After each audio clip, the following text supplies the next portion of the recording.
Hello and welcome to Ted. This is the unrated version. Rented through Xbox Video. Um, so yeah, let's just get into it. There is a lot I like about this movie. It's just whereas The World's End, like that buddy movie, kind of seemed to get entangled in its own plot and feel. This really does a lot with it. It says here is a it's really a dream that we've always wanted to live out, right? Um, that we've always wanted to be that kid with the talking teddy bear. We wanted to be the coolest guy on the block. But it also answers the sub question on what happens when you grow up with that talking teddy bear and he's still your best friend. What happens then? Mark Wahlberg is surprisingly great in this movie. So is Mila Kunis, Seth MacFarlane, even though it's a voice role.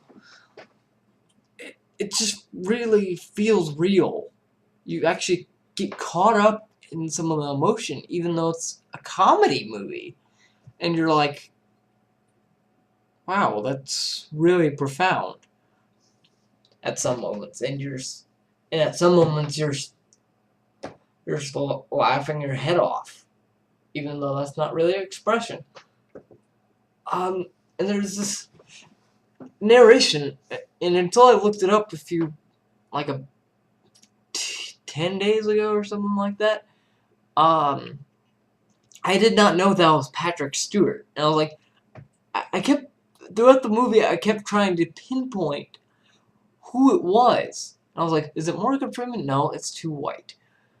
And then until I looked it up, I was like, Patrick Stewart! Oh my gosh! My nerd cred.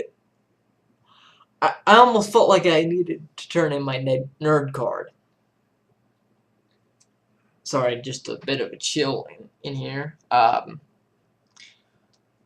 But yeah, I was like, oh, I love The Next Generation. Why would I not recognize Captain Picard?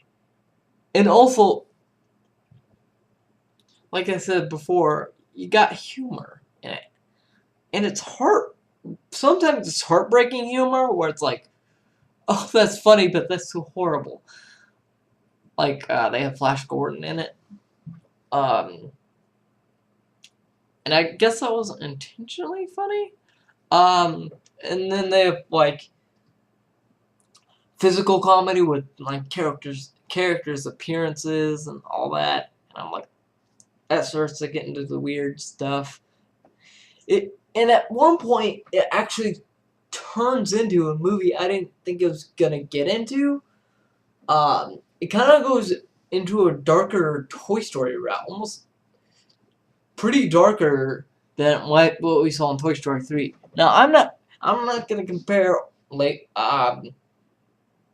this to an animated movie because it's really not. It's a hybrid of the two,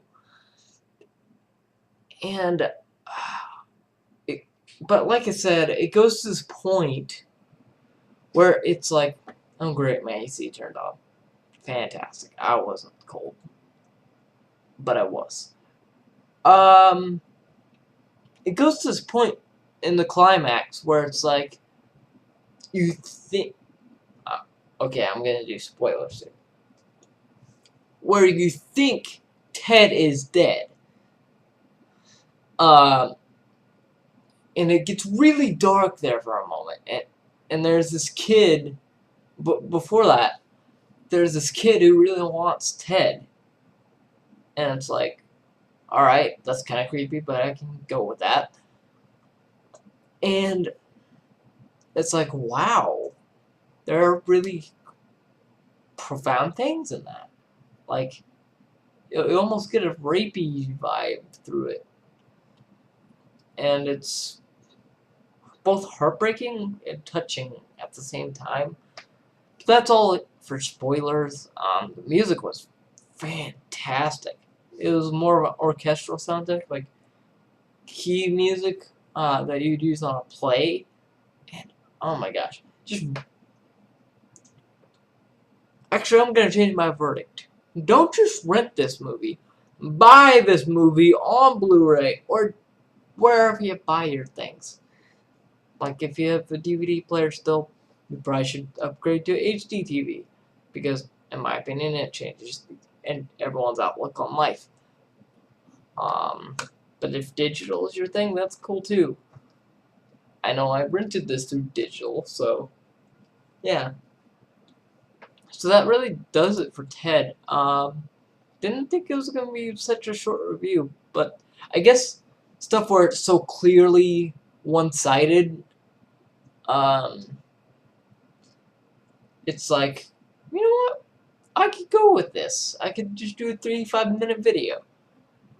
And I like that because I'm looking at, I have a quick view of my videos. I think one of them's like, okay. Yeah, two of them are around 10, 11 minutes. So yeah. That's half a gigabyte? Ooh. But anyways, thanks for watching. You know what to do. Bye-bye.